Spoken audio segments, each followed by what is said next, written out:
안녕하세요. 그날의 이야기 시작하겠습니다. 아버지는 제 마지막 말을 듣지 못했습니다. 그리고 장례식 날 저는 지갑을 열어보고 그 자리에서 무너지고 말았습니다. 왜 이걸 숨긴 채 떠나셨을까요? 이 이야기를 들려드리겠습니다.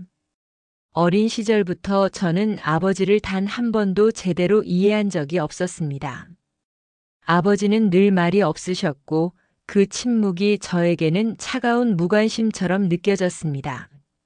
초등학교 운동회 날 다른 친구들의 아빠는 응원석에서 환하게 웃으며 손을 흔들고 계셨지만 우리 아버지는 멀찍이 떨어진 나무 그늘 아래에 서 계셨고 제가 달리기에서 1등을 해도 박수 한 번 제대로 쳐주지 않으셨습니다. 친구 아빠들은 달려와서 우리 딸 최고야 라며 안아주셨지만 우리 아버지는 그저 멀리서 고개만 끄덕이실 뿐이었고 저는 그 모습이 너무나 창피했습니다. 비가 억수같이 쏟아지던 어느 날 저녁 학원에서 늦게 끝나 우산도 없이 비를 맞으며 집으로 걸어가던 저는 아버지가 차를 몰고 지나가시는 것을 보았지만 아버지는 저를 태워주지 않으셨고 그냥 지나쳐 가셨습니다. 그날 밤 저는 이불을 뒤집어 쓰고 울면서 생각했습니다. 아버지는 나를 사랑하지 않으시는구나라고 말입니다. 퇴근 후 집에 돌아오신 아버지의 얼굴은 늘 지쳐 있었고 식탁에 앉아서도 말 한마디 없이 밥만 드시다가 방으로 들어가시곤 했습니다. 어머니가 아버지한테 인사드려라고 말씀하시면 저는 마지못해 안녕하세요라고 작은 목소리로 말했고 아버지는 고개만 끄덕이실 뿐 학교 잘 다녀왔니? 그 같은 따뜻한 말 한마디 건네지 않으셨습니다. 중학교에 올라가서는 사춘기가 찾아왔고 저는 아버지와 거의 대화를 하지 않았으며 그 같은 집에 살면서도 남처럼 지냈습니다. 친구들은 우리 아빠가 오늘 네일아트 해주셨어. 아빠랑 쇼핑 갔다 왔어 라는 이야기를 했지만 저는 그런 이야기를 할 수 없었고 그저 부럽다는 말만 속으로 삼켰습니다. 고등학교 입학식 날도 대학 합격 발표 날도 첫 직장에 입사하던 날도 아버지는 축하한다는 말 한마디 없으셨고 저는 그런 아버지에게 더 이상 아무것도 기대하지 않게 되었습니다. 무관심이라는 단어로 아버지를 정의했고 그렇게 저는 아버지를 제 인생에서 점점 멀리 밀어냈습니다. 28살이 되던 해 저는 결혼을 결심했고 약혼자를 집으로 데려갔지만 아버지는 그저 그래라는 말 한마디만 하셨을 뿐 별다른 반응이 없으셨습니다. 웨딩드레스를 입어보고 사진을 보여드렸을 때도 아버지는 예쁘다는 말 한마디 없이 그저 고개만 끄덕이셨고 저는 속으로 생각했습니다. 역시 아버지는 내 인생에 관심이 없으시구나라고 말입니다. 어머니는 아버지가 원래 그러시니 신경 쓰지 마라고 말씀하셨지만 저는 마음 한구석이 허전했고 왜 우리 아버지만 이렇게 차가우신지 이해할 수 없었습니다. 결혼 준비를 하면서도 아버지와는 단 한 번도 진지한 대화를 나누지 못했고 아버지는 그저 어머니가 시키는 대로 결혼 자금을 준비해 주시기만 했습니다. 그리고 결혼식 한 달 전 갑작스럽게 아버지가 쓰러지셨다는 연락을 받았습니다. 병원으로 달려갔을 때 의사 선생님은 말기 폐암이라고 하셨고 이미 손을 쓸 수 없는 상태라고 하셨습니다. 왜 이제서야 오셨습니까? 최소 2년 전부터 증상이 있었을 텐데요. 라는 의사 선생님의 말에 저는 아무 대답도 할 수 없었습니다. 어머니는 울면서 아버지가 병원 가자는 말을 계속 거부하셨어. 괜찮다고만 하시면서 라고 말씀하셨습니다. 중환자실 침대에 누워 계신 아버지는 여전히 말이 없으셨고 제 손을 잡아주지도 않으셨습니다. 저는 그때 처음으로 아버지에게 물었습니다. 아버지, 왜 아무 말씀도 안 하세요? 왜 저한테 관심이 없으셨어요? 하지만 아버지는 고개를 돌리시며 미안하다는 말 한마디만 남기셨고 그것이 제가 들은 아버지의 마지막 말이 되었습니다. 아버지의 장례식을 치르는 동안 저는 계속해서 고등학교 시절의 그날 밤을 떠올렸습니다. 그날은 제 생일이었고 친구들은 모두 아빠와 함께 외식을 하거나 선물을 받았다는 이야기를 했지만 우리 집 식탁에는 평소와 다를 것 없는 반찬들만 놓여 있었습니다. 어머니는 미안해, 아버지가 야근이라서 오늘은 조촐하게 지내자라고 말씀하셨지만 저는 이미 실망과 분노로 가득 차 있었습니다. 친구들의 SNS에는 아빠가 사준 케이크, 꽃다발, 선물 상자 사진들이 올라왔고 저는 그 사진들을 보며 눈물을 삼켰습니다.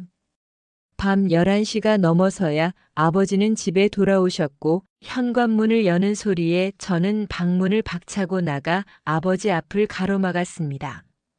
아버지, 오늘이 무슨 날인지 아세요? 라고 물었을 때 아버지는 피곤한 얼굴로 저를 바라보시다가 미안하다라고만 하셨습니다. 그 순간 제 안에 쌓여있던 모든 감정이 폭발했고 저는 참았던 말들을 쏟아내기 시작했습니다. 미안하다는 말만 하시면 다예요? 아버지는 제 생일도 기억 못 하시잖아요. 아니, 기억하고 싶지 않으신 거겠죠. 우리 가족은 아버지한테 하나도 중요하지 않으니까요. 제가 그렇게 소리를 지르자 어머니가 황급히 방에서 나오셔서 그만해, 아버지가 얼마나 힘드신데. 그런 말을 하니라고 말씀하셨지만 저는 멈출 수가 없었습니다. 힘드시다고요? 저도 힘들어요. 친구들 아빠는 다 딸이랑 쇼핑도 가고 카페도 가는데 우리 아버지는 저한테 관심도 없잖아요. 제 얼굴이라도 제대로 봐주시는 적이 있어요? 차라리 안 계시는 게 나을 것 같아요. 그 말을 내뱉는 순간 저는 아버지의 눈빛이 순간적으로 흔들리는 것을 보았습니다. 아버지의 입술이 파르르 떨렸고 뭔가 말씀하시려는 듯 입을 여셨다가 다시 닫으셨습니다. 하지만 결국 아버지는 아무 말씀도 하지 않으셨고 그저 천천히 방으로 걸어 들어가시며 조용히 문을 닫으셨습니다. 그날 밤 저는 방에서 아버지가 혼자 우시는 소리를 들었지만 저는 이불을 머리까지 덮어쓰고 그 소리를 외면했습니다. 울기는요, 제가 더 울고 싶은데 라고 생각하며 저도 베개에 얼굴을 묻고 소리 없이 울었습니다.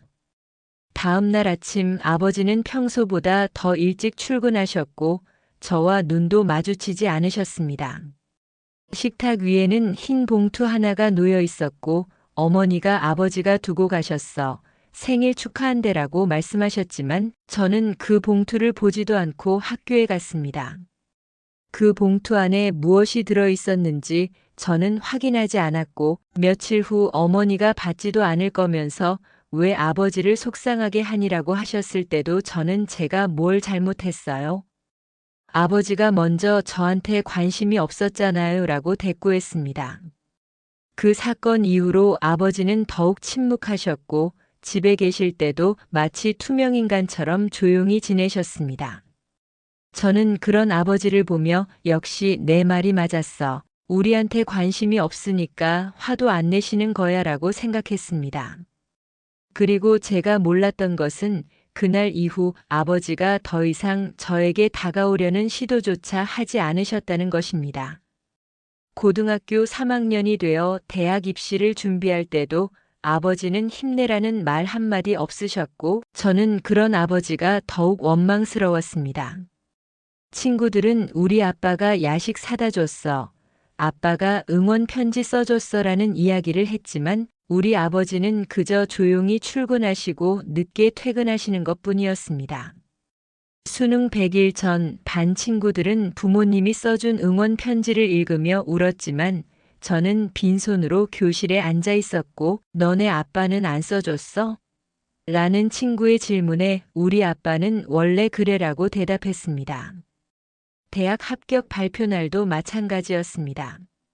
합격 문자를 받고 집에 뛰어들어갔을 때 어머니는 축하해 라며 저를 안아주셨지만 거실 소파에 앉아 계시던 아버지는 고개만 끄덕이셨을 뿐 아무 말씀도 하지 않으셨습니다. 저는 그날도 속으로 생각했습니다. 역시 아버지는 내 인생에 관심이 없으시구나라고 말입니다. 대학에 들어가서는 기숙사 생활을 하게 되었고 집에는 명절 때나 잠깐 들르는 정도였으며 아버지와는 더더욱 대화가 없었습니다. 어쩌다 명절에 집에 가면 아버지는 거실 소파에 앉아 조용히 TV를 보고 계셨고 저는 제 방에 들어가 문을 닫아버리곤 했습니다. 어머니는 가끔 아버지한테 좀 말을 걸어봐. 너를 보고 싶어 하셔라고 말씀하셨지만 저는 관심도 없으시면서 무슨 일하며 퉁명스럽게 대답했습니다.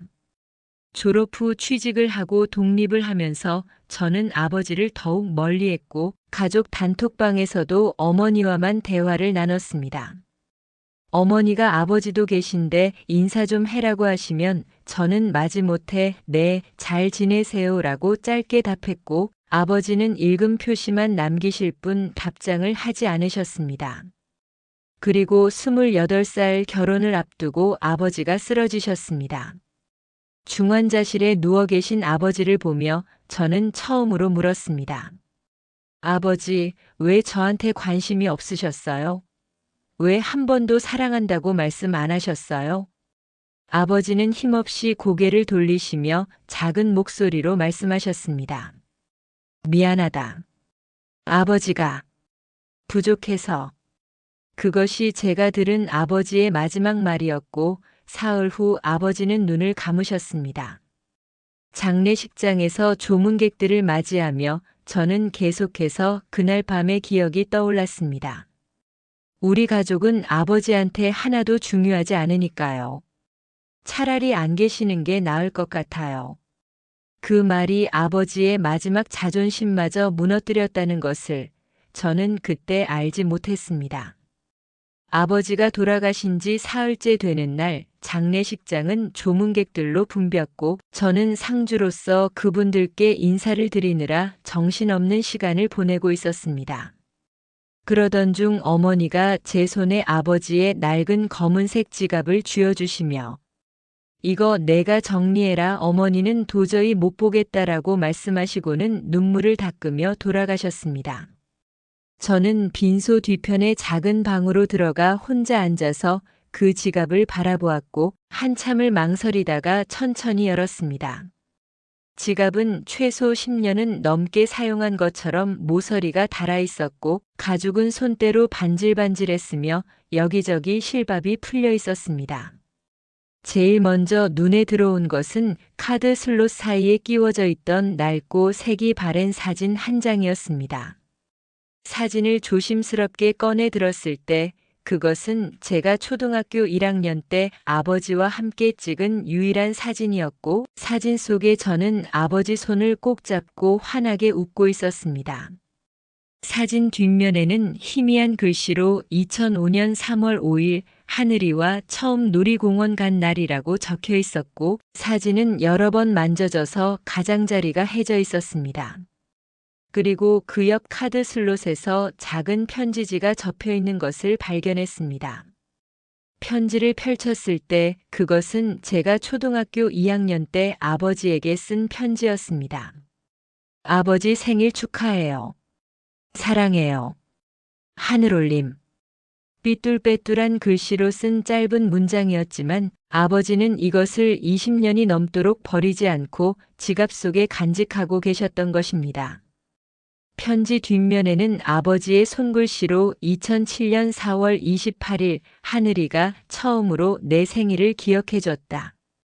평생 간직하겠다라고 적혀 있었고 그 글씨는 여러 번 만져져서 흐릿해져 있었습니다. 저는 그 편지를 보며 눈물이 흐르는 것을 느꼈고 손이 떨렸습니다.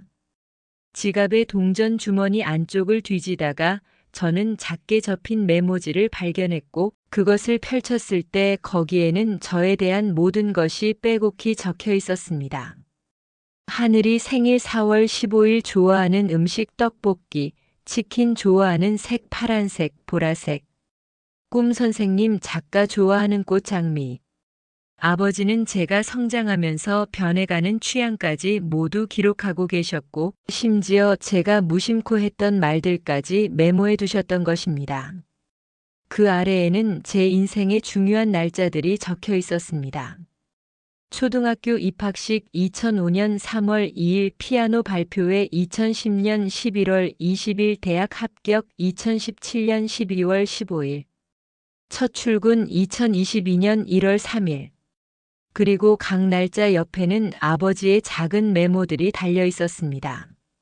상장 받을 때 얼굴 빨개진 거 귀여웠다. 피아노 칠 때 집중하는 모습 예뻤다. 합격 소식 듣고 회사 화장실에서 울었다. 출근하는 모습 자랑스러웠다. 저는 그 메모들을 읽으며 온몸이 떨렸고 아버지가 제 인생의 모든 순간을 지켜보고 계셨다는 사실에 숨이 막혔습니다. 그리고 지갑 안쪽에서 수십 장의 낡은 영수증들을 발견했습니다. 영수증을 하나씩 펼쳐보니 그것들은 모두 저와 관련된 물건들을 구매한 기록이었고 제가 태어난 해부터 최근까지 이어져 있었습니다. 2005년 3월 초등학교 책가방 89,000원 이번 달 야근 수당으로 2010년 5월 피아노 학원비 72만 원 주말 알바 시작했다. 2017년 3월 대학 등록금 120만 원 나머지는 대출받았다. 영수증마다 아버지의 작은 메모가 붙어 있었고 저는 그 하나하나를 읽으며 눈물이 멈추지 않았습니다. 그런데 그 영수증 묶음 사이에서 병원 진료 기록지를 발견했을 때 저는 그 자리에서 주저앉고 말았습니다. 2017년 2월 5일 폐 정밀 검사 권유 재검 필수. 2017년 3월 12일 재검사 예약 취소. 환자 사유 개인 사정. 진료 기록지 뒷면에는 아버지의 떨리는 손글씨로 이렇게 적혀 있었습니다. 검사비 35만 원. 이 돈이면 하늘이 노트북 할부금을 낼 수 있다. 검사는 나중에 받아도 된다. 하늘이가 먼저다. 아버지는 제가 대학에 입학하던 그해 초에 이미 폐에 이상이 있다는 것을 아셨지만 제 등록금을 마련하기 위해 검사를 미루셨던 것입니다. 그리고 2017년 이후로는 병원 기록이 전혀 없었고 다시 병원을 찾으신 것은 2025년 9월 쓰러지시기 직전이었습니다. 아버지는 8년이라는 시간 동안 당신의 건강을 포기하시고 그 고통을 혼자 견디시며 저를 위해 침묵하셨던 것입니다. 그리고 마지막으로 발견한 영수증 하나가 제 가슴을 찢었습니다. 2015년 4월 15일 하늘이 생일 선물 목걸이 딸이 좋아할까? 그날 밤 제가 우리 가족은 아버지한테 하나도 중요하지 않으니까요 라고 소리쳤던 그날 아버지는 야근을 하신 것이 아니라 제 생일 선물을 사러 가셨던 것입니다.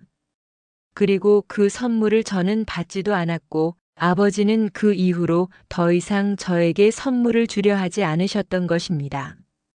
지갑 제일 마지막 칸에서 저는 접힌 편지지 한 장을 발견했고 그것을 펼쳤을 때 거기에는 아버지가 돌아가시기 며칠 전에 쓰신 것으로 보이는 글이 떨리는 글씨로 적혀 있었습니다. 아버지는 너에게 사랑한다는 말을 제대로 해본 적이 없구나. 미안하다. 말주변이 없어서 어떻게 표현해야 할지 몰랐단다. 내가 운동회에서 달릴 때도 비 맞으며 걸어갈 때도 아버지는 늘 너를 지켜보고 있었어. 너를 사랑하지 않은 날은 단 하루도 없었단다. 내가 태어난 그날부터 지금 이 순간까지 아버지의 모든 것은 너를 위한 것이었어. 부족한 아버지라서 미안하고 그래도 너는 아버지의 자랑이야. 사랑한다.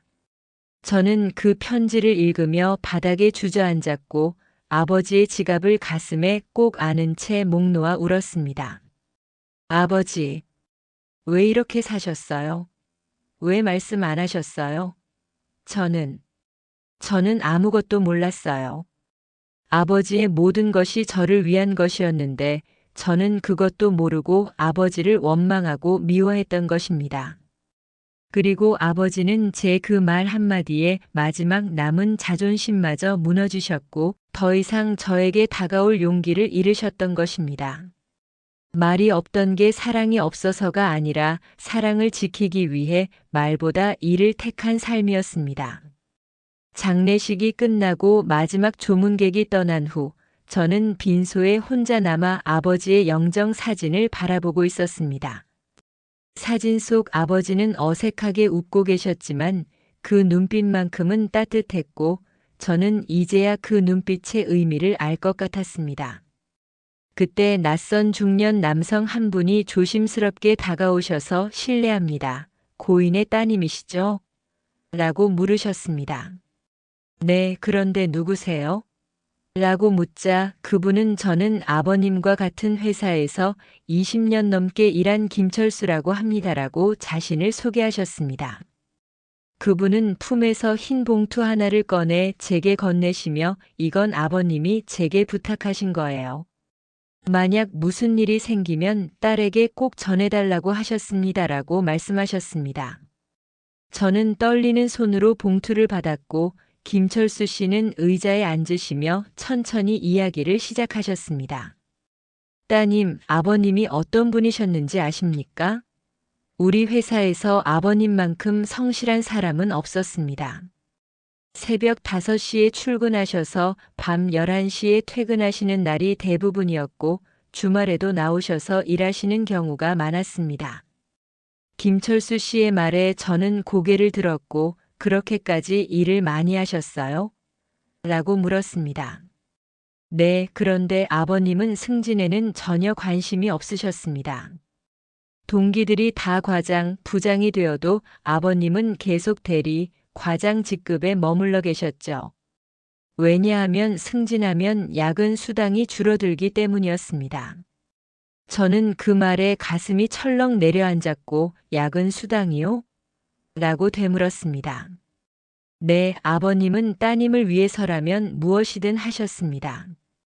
따님이 피아노를 배우고 싶다고 하셨을 때 아버님은 주말마다 물류센터에서 아르바이트를 하셨고 따님이 대학에 입학하셨을 때는 새벽 배송일까지 병행하셨습니다.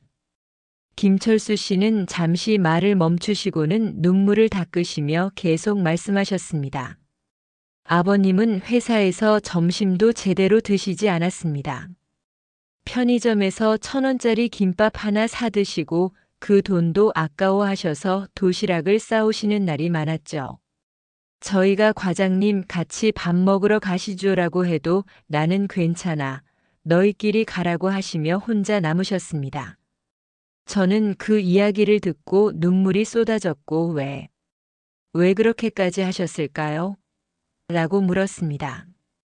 김철수 씨는 부드러운 눈빛으로 저를 바라보시며 아버님은 항상 말씀하셨습니다. 내 딸이 세상에서 제일 소중하다. 내 딸만큼은 불편하게 살지 않았으면 좋겠다고 말입니다. 그분은 가방에서 낡은 수첩 하나를 꺼내 보여주셨고 이건 아버님이 회사 책상 서랍에 두고 가신 겁니다. 제가 정리하다가 발견했는데 따님께 보여드려야 할 것 같아서 가져왔습니다라고 하셨습니다. 수첩을 펼쳤을 때 거기에는 아버지의 손글씨로 매달 수입과 지출이 빼곡히 적혀 있었습니다. 2015년 4월 월급 230만 원, 야근 수당 45만 원, 주말 알바 30만 원, 총 수입 305만 원. 지출 생활비 80만 원, 하늘이 학원비 35만 원, 하늘이 용돈 20만 원, 하늘이 생일 선물 15만 원, 저축 50만 원, 나머지 대출 상환. 수첩에는 몇 년치의 기록이 적혀 있었고 아버지는 당신을 위해서는 단 한 푼도 쓰지 않으시고 모든 것을 저를 위해 사용하셨던 것입니다. 그리고 수첩 마지막 장에는 이렇게 적혀 있었습니다. 2025년 1월 하늘이 결혼 자금 목표 3천만 원, 현재 모은 금액 2,850만 원, 부족한 금액 150만 원, 3월까지 야근 더 뛰면 가능할 듯. 아버지는 돌아가시기 직전까지 제 결혼 자금을 모으고 계셨고 그러다가 쓰러지셨던 것입니다. 김철수 씨는 조용히 말씀하셨습니다. 아버님이 쓰러지신 날도 야근을 하고 계셨습니다. 그날 저희가 과장님, 오늘은 일찍 들어가세요. 얼굴이 안 좋아 보이세요라고 했지만 아버님은 괜찮아. 조금만 더 하면 되라고 하시며 끝까지 일하시다가 쓰러지셨습니다. 저는 그 말을 듣고 바닥에 주저앉았고 아버지, 아버지, 라고 중얼거리며 울었습니다. 김철수 씨는 계속해서 말씀하셨습니다. 아버님은 회사에서 따님 이야기를 정말 많이 하셨습니다. 우리 딸이 오늘 회사에서 칭찬받았대. 우리 딸이 자격증 땄대. 우리 딸이 곧 결혼한대 하시며 항상 자랑스러워 하셨습니다. 저희가 과장님 딸 정말 효녀네요 라고 하면 아버님은 아니야. 내가 딸한테 잘해주지 못해서 미안해라고 하시곤 했습니다. 그 순간 저는 깨달았습니다. 아버지가 말이 없으셨던 것은 사랑이 없어서가 아니라 말 대신 행동으로 사랑을 표현하셨기 때문이었다는 것을 말입니다. 아버지는 저에게 사랑한다는 말을 하는 대신 새벽부터 밤늦게까지 일하시며 그 사랑을 증명하셨던 것입니다. 아버지가 운동회 때 멀리 서 계셨던 것도 비 오는 날 저를 태워주지 않으셨던 것도 모두 이유가 있었을 거라는 생각이 들었습니다. 김철수 씨는 제 어깨를 토닥이시며 아버님은 따님을 정말 사랑하셨습니다. 그 사랑을 표현하는 방법이 서툴렀을 뿐입니다. 라고 말씀하시고는 자리에서 일어나셨습니다. 저는 아버지가 부탁하셨다는 봉투를 열었고 그 안에는 통장 하나와 편지가 들어 있었습니다. 통장을 확인했을 때 거기에는 3천만 원이 입금되어 있었고 예금주는 제 이름으로 되어 있었습니다. 그리고 편지에는 이렇게 적혀 있었습니다. 하늘아, 이 돈은 내 결혼 자금이란다. 아버지가 평생 모은 돈이야. 내가 행복한 결혼 생활을 시작할 수 있도록 이것만큼은 꼭 마련해주고 싶었어. 아버지는 말주변이 없어서 너에게 따뜻한 말 한마디 제대로 해주지 못했지만 이 돈이 아버지의 마음을 대신할 수 있으면 좋겠구나. 행복하게 살아라. 사랑한다. 저는 그 편지를 읽으며 목 놓아 울었고 아버지의 영정 사진 앞에 무릎을 꿇고 절을 올렸습니다. 아버지 미안해요. 제가 잘못했어요. 아버지가 저를 이렇게 사랑하셨는데 저는 아무것도 몰랐어요. 아버지 정말 죄송해요. 그날 밤 저는 아버지의 사랑이 얼마나 깊고 넓었는지를 깨달았고 그 사랑을 알아보지 못한 저 자신이 너무나 부끄러웠습니다. 아버지의 침묵은 무관심이 아니라 사랑이었고 아버지의 모든 땀과 눈물은 저를 지키기 위한 것이었습니다. 그리고 마지막으로 알게 된 진실은 제가 어렸을 때 겪었던 그 모든 순간들에 숨겨진 아버지의 진심이었습니다. 사랑을 모르는 줄 알았던 사람은 사랑을 말없이 보여준 사람이었다. 장례식이 모두 끝나고 집으로 돌아온 저는 어머니와 함께 아버지의 방을 정리하기 시작했습니다. 아버지의 낡은 옷장을 열었을 때 거기에는 몇 벌 되지 않는 옷들이 걸려 있었고 대부분 10년은 넘게 입으신 것처럼 색이 발해 있었습니다. 어머니가 아버지는 당신 옷은 한 번도 사신 적이 없어. 다 내 것만 사셨지라고 말씀하시며 눈물을 닦으셨습니다. 옷장 서랍을 열었을 때 거기에는 제가 어렸을 때부터 만들었던 모든 것들이 고스란히 보관되어 있었습니다. 유치원 때 만든 삐뚤빼뚤한 카드, 초등학교 때 그린 아버지 그림, 중학교 때 만든 종이꽃, 고등학교 때 쓴 감사 편지까지 모든 것이 소중하게 보관되어 있었습니다.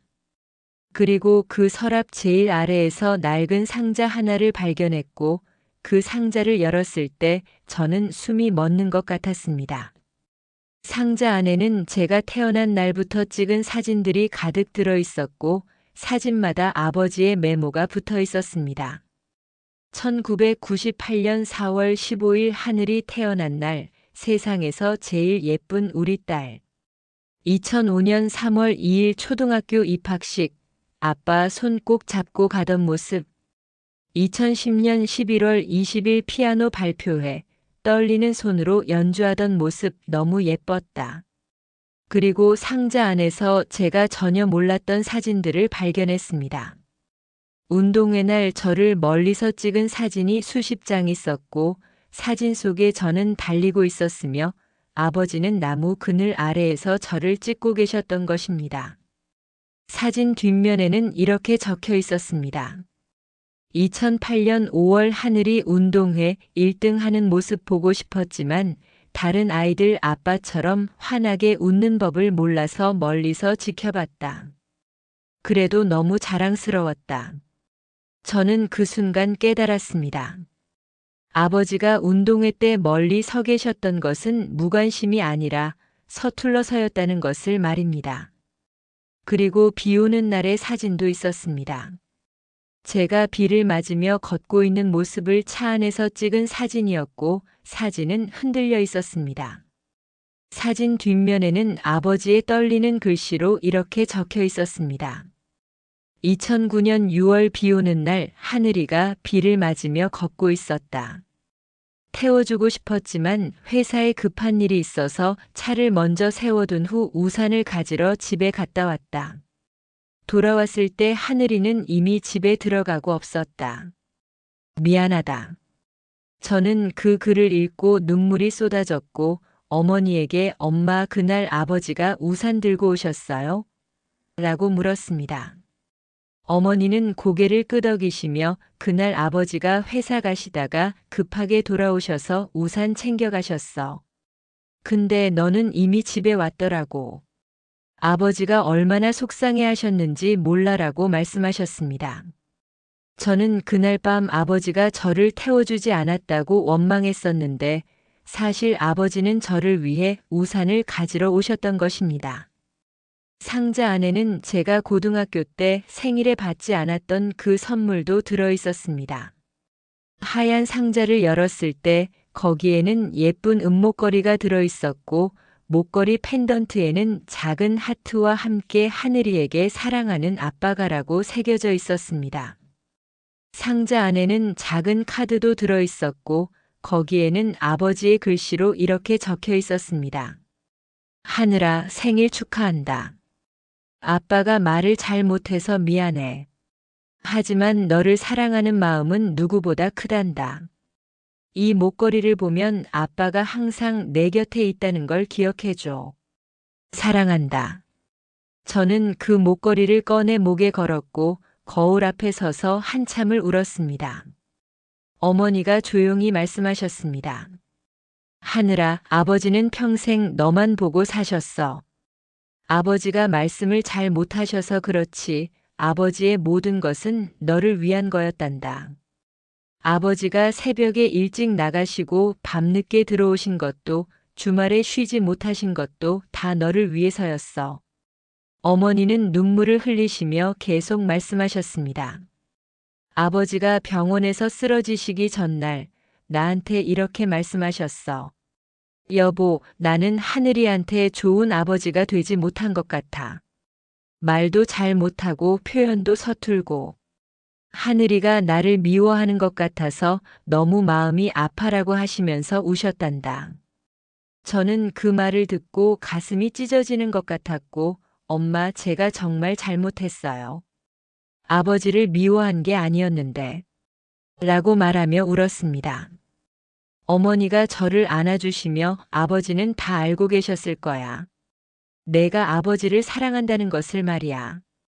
단지 서로 표현이 서툴렀을 뿐이란다라고 말씀하셨습니다. 그날 밤 저는 아버지의 방에서 혼자 시간을 보냈고 아버지가 남기신 모든 것들을 하나하나 들여다보았습니다. 아버지의 수첩, 아버지의 사진들, 아버지의 편지들을 읽으며 저는 깨달았습니다. 아버지는 평생 말없이 사랑을 보여주신 분이었고 저는 그 사랑을 알아보지 못했다는 것을 말입니다. 저는 아버지의 영정 사진을 꺼내 들고 조용히 말했습니다. 아버지, 이제야 알았어요.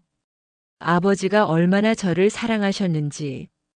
아버지의 침묵이 무관심이 아니라 사랑이었다는 것을.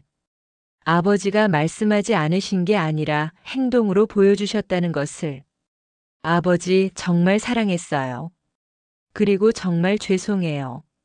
늦었지만 이제라도 말씀드릴게요. 아버지, 사랑합니다. 그날 밤 저는 아버지께 드리지 못했던 마지막 인사를 드렸고 아버지가 주신 목걸이를 만지며 다짐했습니다. 앞으로 제 인생을 살아가면서 아버지가 보여주신 그 말없는 사랑을 기억하며 살겠다고 말입니다. 그리고 언젠가 제가 부모가 되면 아버지처럼 자식을 위해 모든 것을 바치는 사랑을 실천하겠다고 다짐했습니다. 사랑을 모르는 줄 알았던 사람은 사랑을 말없이 보여준 사람이었습니다. 아버지, 이제야 알았습니다. 당신의 침묵은 사랑이었고 당신의 모든 순간은 저를 위한 것이었다는 것을 말입니다. 늦었지만 이 고백을 받아주세요. 아버지, 사랑합니다. 그리고 정말 감사했습니다. 오늘 여러분 곁에 계신 부모님께 사랑합니다라는 말 한마디 전해보시는 건 어떨까요? 늦기 전에 말입니다. 오늘도 그날에 와주셔서 감사합니다.